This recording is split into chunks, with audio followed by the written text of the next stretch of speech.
नमस्कार, मैं हूं आपके साथ यशु शुक्ला और आप देख रहे हैं के न्यूज की खास पेशकश, जिसमें बात करेंगे स्कूली बस पर फायरिंग, दहशत में बच्चे।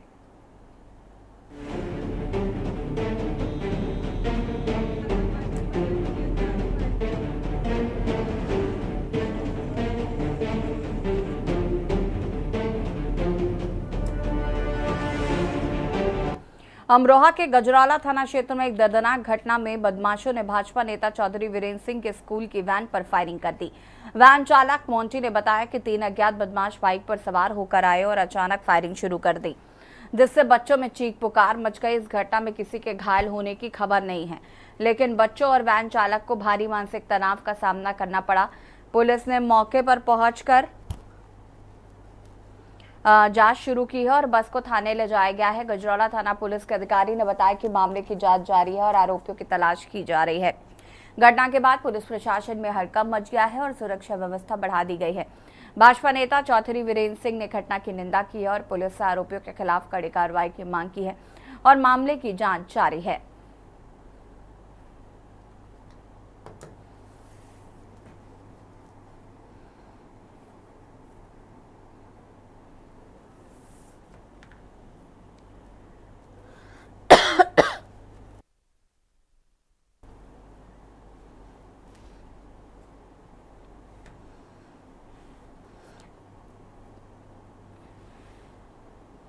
शीरभ चौधरी संवाददाता हमारे साथ अमरोहा से जुड़ चुके हैं। प्रदीप श्रीवास्तव अध्यक्ष अभिभावक संघ से हमारे साथ जुड़ चुके हैं अब, और संदीप गुर्जर जी नेता सपा हमारे साथ जुड़ चुके हैं। सबसे पहले तो आप सभी का स्वागत है।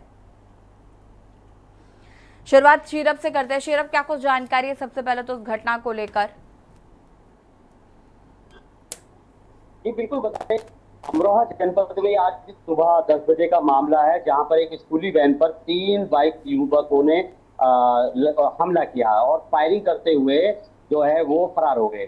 बताया ये जा रहा है कि जो वैन चालक था और उस अलावा जो है उस वैन में 28 से मौजूद थे, लेकिन जो एसपी ने मुआयना किया है, जिले के एसपी कुमार अनुपम सिंह ने, और उन्होंने जानकारी देते हुए ये बताया है कि उनका टारगेट जो है कोई भी बच्चा नहीं था, इसीलिए जो है उन्होंने हमला वैन के जो है अगली वाली के नीचे की तरफ किया था, जिससे कि किसी भी बच्चे को कोई जान हानि ना हो पाए और कोई नुकसान ना पहुंच पाए।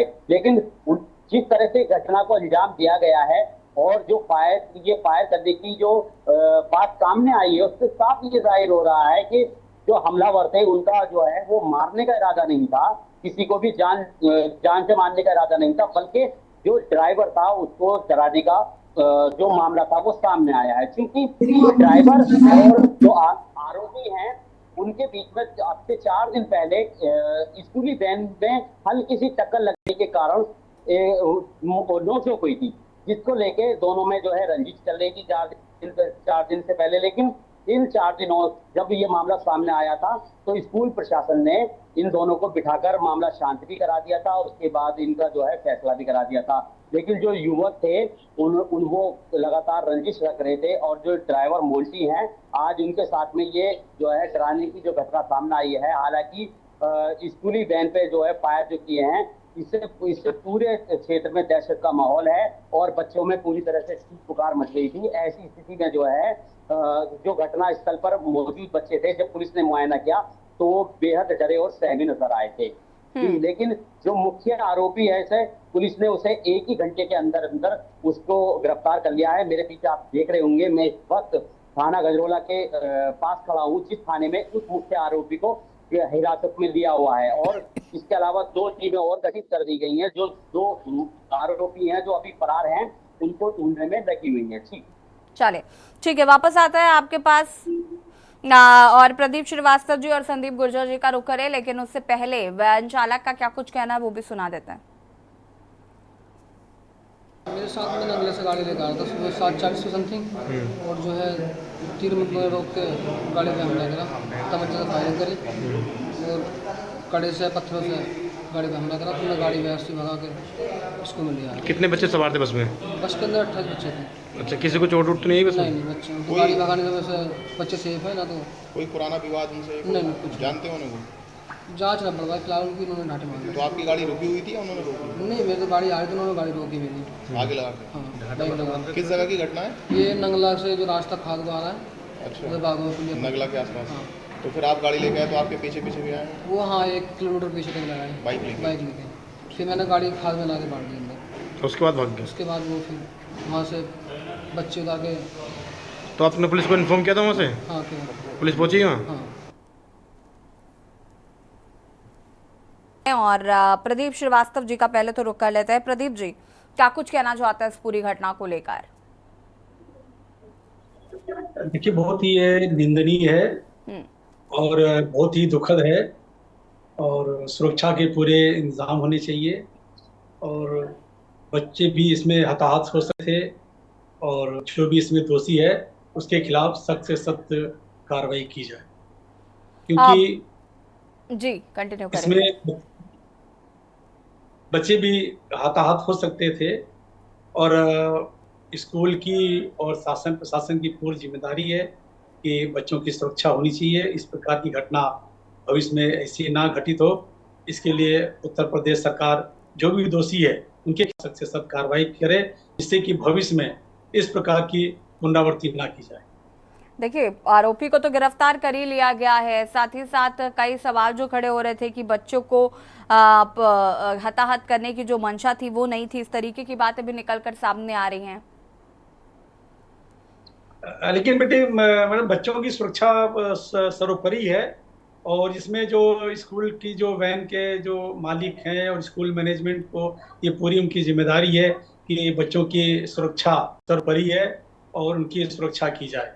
अगर इस प्रकार की घटना घटित हो जाती तो इसके लिए जो भी दोषी हो उसके खिलाफ सख्त से सख्त कार्रवाई की जाए, जिससे कि इस प्रकार की घटना भविष्य में ना घटित हो, बच्चों की सुरक्षा को।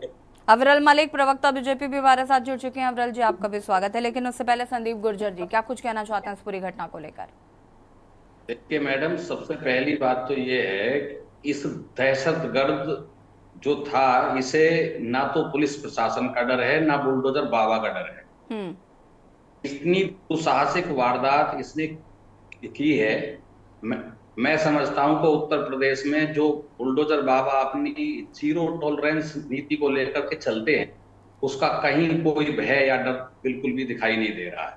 सबसे पहले तो मैं धन्यवाद ईश्वर को देता हूं कि उन बच्चों को कुछ नहीं हुआ, और मैं समझ सकता हूं कि बच्चे उस समय कितनी दहशत से गुजरे होंगे, उन पर क्या हालात होंगे, उन पर क्या गुजरी होगी, उनके माँ बाप पर क्या गुजरी होगी।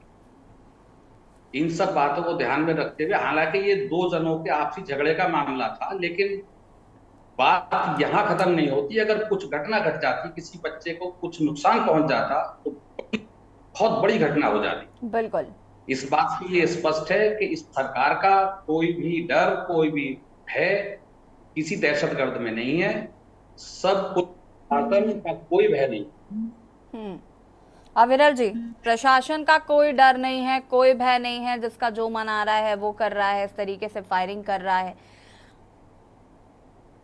जी नहीं, देखिए जो घटना घटित हुई है निश्चित रूप से दुखद है, बहुत खतरनाक है। और जहां तक बात है बच्चों की, छात्रों की, तो जिस प्रकार से घटना घटित हुई है, उनके माता पिता में निश्चित रूप से एक भय का वातावरण होगा, भय का माहौल होगा, वो स्वाभाविक है।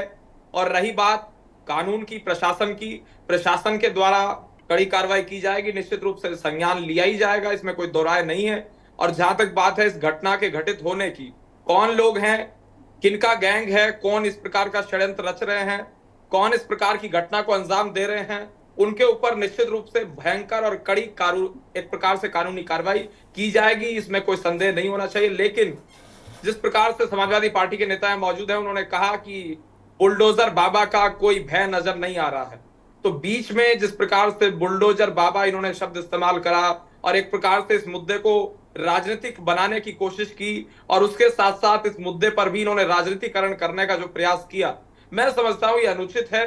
इन्हें छात्रों की जान की परवाह करनी चाहिए, उस संबंध में इन्हें अपना वक्तव्य देना चाहिए था। या ओपनिंग कमेंट में ही राजनीति करना प्रारंभ कर देते हैं, तो ये मैं नहीं समझता है किसी भी दृष्टि से अच्छा है, सामाजिक है। और रही बात भारतीय जनता पार्टी की और योगी जी की सरकार की, तो निश्चित रूप से जीरो टॉलरेंस की पॉलिसी हम लोग अपरा रहे हैं इस प्रकार के अपराधियों के विरुद्ध, और कड़ी कार्रवाई होना तय है। किसी अपराधी को, इस प्रदेश में कोई माफिया हो, उस पर कड़ी कार्रवाई होती है, और इसी का नतीजा है कि आज के समय में उत्तर प्रदेश में कोई माफिया नहीं है। उसी प्रकार से कोई भी व्यक्ति अपराध करे, कोई भी अपराधी हो, किसी भी जात का हो, किसी भी मजहब का हो, किसी भी पंथ का हो, किसी संप्रदाय का हो, हमें कोई फर्क नहीं पड़ता। हमारा उद्देश्य एक ही है कि वो अपराधी है और अपराधी पर कड़ी कानूनी कार्रवाई, कानून के दायरे में रहकर सरकार को, पुलिस को जो करनी होती है वो निश्चित रूप से की जाती है। और कानून का भय इस प्रकार के अपराधियों में निश्चित रूप से होना चाहिए, और यही वातावरण, भय का वातावरण, जो अपराधी हैं, कानून के भय का वातावरण उन लोगों के अंदर अगर आज है तो हमारी ये बड़ी सफलता है।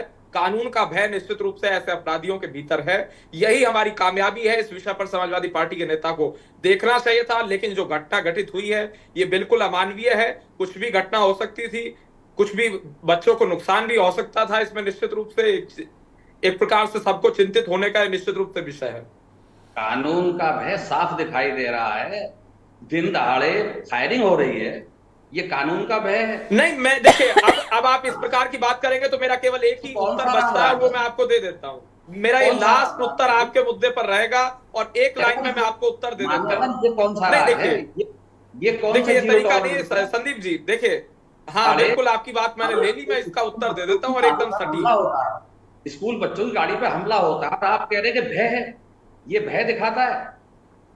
नहीं, देखिए, आपका वक्तव्य पूर्ण हो गया, मैं इसका उत्तर आपको दे देता हूं, एक लाइन में मैं दे देता हूं। देखिए, जिस प्रकार से देश में कांग्रेस की सरकार थी, इंदिरा गांधी जी प्रधानमंत्री थी, खालिस्तानी आतंकवादियों ने उनकी हत्या कर दी, तो आप किसका फेल्योर कहेंगे? आपकी तो साथी पार्टी है कांग्रेस पार्टी, तो कांग्रेस का फेल्योर क्या आप कहेंगे? बता दीजिए जरा, ये कांग्रेस का फेल्योर था क्या? ये क्या है, कांग्रेस पार्टी का फेल्योर था? क्या है सरकार का फेल्योर था? घटना घटित हो गई, लेकिन उस पर आवश्यक है कि कड़ी कानूनी कार्रवाई की जाए, और अपराधियों में कानून का भय हो, कानून का खौफ हो, यह आवश्यक है। लेकिन जो घटना घटित हो गई ये बहुत दुखद है, मैं मानता हूं। देखिए, बहुत अविरल जी, अगर हम बात करें तो कानून व्यवस्था पर जब सवाल उठते हैं तो शासन प्रशासन दोनों कटघरे में होते हैं। और रही बात सवाल उठाने की, तो जाहिर है कि बच्चों के भविष्य की चिंता अगर जितनी आप दिखाने की कोशिश कर रहे हैं उतनी संदीप जी को भी होगी। रही बात, ये जो पूरा प्रकरण रहा ये बिल्कुल शर्मनाक है, और साफ तौर पर ये नजर आ रहा है कि अगर कानून का भय होता तो इस तरीके से गोलियां नहीं चला दी जाती।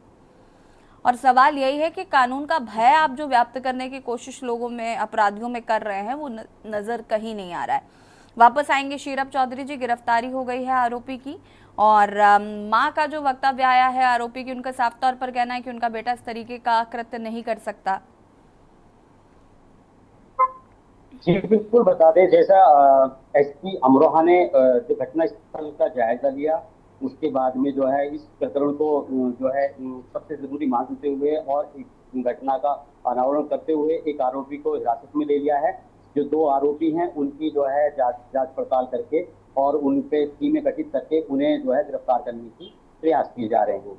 इसके बावजूद तो जो आरोपी की माँ है उसका कहना है कि मेरा बेटा बेकसूर है, और मेरे बेटे को जो है जो उसका लोकेशन रही है उस पर अगर उसकी जांच पड़ताल सही से की जाए और जो जांच है उसे निष्पक्ष तरीके से की जाए।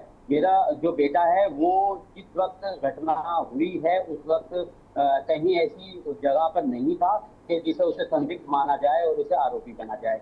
लेकिन पुलिस ने कहीं ना कहीं सबूत इकट्ठा करके और जो है पहली घटना जो 4 दिन पहले बीती थी उस घटना को जोड़ते हुए इस पूरे मामले को जो है गंभीरता से लेते हुए उसको हिरासत में ले लिया है और जो है उसके अभियोग पंजीकृत भी कर दिया है। और पुलिस के द्वारा टीमें गठित कर दी गई हैं। जो 2 आरोपी और हैं मुख्य आरोपी के साथ के वो जो है उनको तलाश करने में जुटी हुई है। लेकिन सवाल इस चीज का खड़ा होता है कि अगर जिस तरह से दिन में दुस्साहस करके 3 व्यक्ति एक स्कूली वैन पर हमला कर देते हैं तो जरूरी तो नहीं होता है ऐसी कंडीशन में कि वो जहाँ पे हमला करना चाह रहे हो, जहाँ पे फायरिंग करना चाह रहे हो, निशाना किसी को बनाना चाह रहे हो, यानी ड्राइवर को बनाना चाह रहे हो, ड्राइवर अगर दहशत में आके अगर गाड़ी को वहां से भगा देता तो क्या पता वो फिर भी फायरिंग करते हैं। फायरिंग से जो है किसी भी बच्चे की जान को खतरा हो सकता था, बच्चे की जान जा सकती थी, या कोई इससे भी बड़ी घटना हो सकती थी, गाड़ी अनियंत्रित होकर पलट भी सकती थी। इसमें कितने बच्चों की जान जा सकती है, ऐसा जो है जो ठीक है शेरा, वापस आएंगे आपके पास। और एक बात कर रहे हैं स्कूली बस पर फायरिंग, दहशत में बच्चे,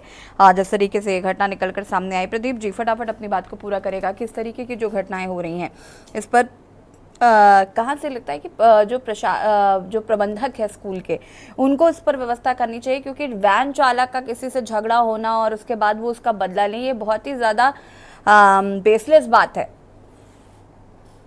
इसके लिए शासन प्रशासन को समस्त जिले के जितने भी स्कूल प्रबंधक है उनके खिलाफ जो कार्रवाई करनी चाहिए, और ये सुनिश्चित किया जाना चाहिए उनकी सुरक्षा के विषय में, और उनका जो यूपी बोर्ड की और सीबीएसई की गाइडलाइन में व्यवस्था दी गई है कि जो भी सुरक्षा व्यवस्था है उसके लिए पूर्ण रूप से स्कूल के जो प्रबंधक हैं वो पूर्ण रूप से जिम्मेदार हैं, और उनके खिलाफ शासन प्रशासन द्वारा जो भी नियमानुसार है उनके खिलाफ कार्रवाई करें। संदीप गुर्जर जी, संदीप जी। देखिए, मेरा मानना ये है इस स्कूल का प्रबंधक के खिलाफ इसमें एक्शन होना चाहिए, क्योंकि उनकी लापरवाही की वजह से ही ये इतनी बड़ी घटना घटी है और इतना दुस्साहस उनका हुआ है। अगर किसी बच्चे को कुछ अनहोनी हो जाती तो बहुत बड़ी घटना बन जाती। इसके लिए पूरी तरह से शासन प्रशासन को स्कूल के प्रबंधक और स्कूल के मैनेजर प्रिंसिपल के खिलाफ भी सख्त कार्रवाई होनी चाहिए। ठीक है, अविरल जी। जी नहीं, देखिए समाजवादी पार्टी के नेता कह रहे हैं कि कड़ी कार्रवाई होनी चाहिए, तो मैं इन्हें आश्वस्त कर देना चाहूंगा कि कड़ी कार्रवाई निश्चित रूप से होगी, कड़ी कानूनी कार्रवाई बिल्कुल की जाएगी। और रही बात कानून के भय की, कानून का भय, कानून का खौफ निश्चित रूप से अपराधियों के अंदर है, असामाजिक तत्वों के अंदर है, कानून विरोधी तत्वों के अंदर है, राष्ट्र विरोधी तत्वों के अंदर है। इस बात को स्वीकारना पड़ेगा, मानना पड़ेगा। और इस समाजवादी पार्टी के दौर में क्या कुछ था, कितनी फायरिंग की घटनाएं हुआ करती थी, कितनी हत्याएं हुआ करती थी, कितनी महिलाएं सुरक्षित थी, वो सबको मालूम है। उस संबंध में मैं कोई डाटा आपको नहीं देना चाहता हूं। आप समाजवादी पार्टी के नेता हैं तो निश्चित रूप से आपको मालूम होगा कि आपके दौर में, आपके कालखंड में किस प्रकार से घटनाएं घटित हुआ करती थी। है कि और इसकी तो बात ही मत करो, अगर भय होता तो इस तरह की दुस्साहसिक घटना करने की हिम्मत नहीं होती।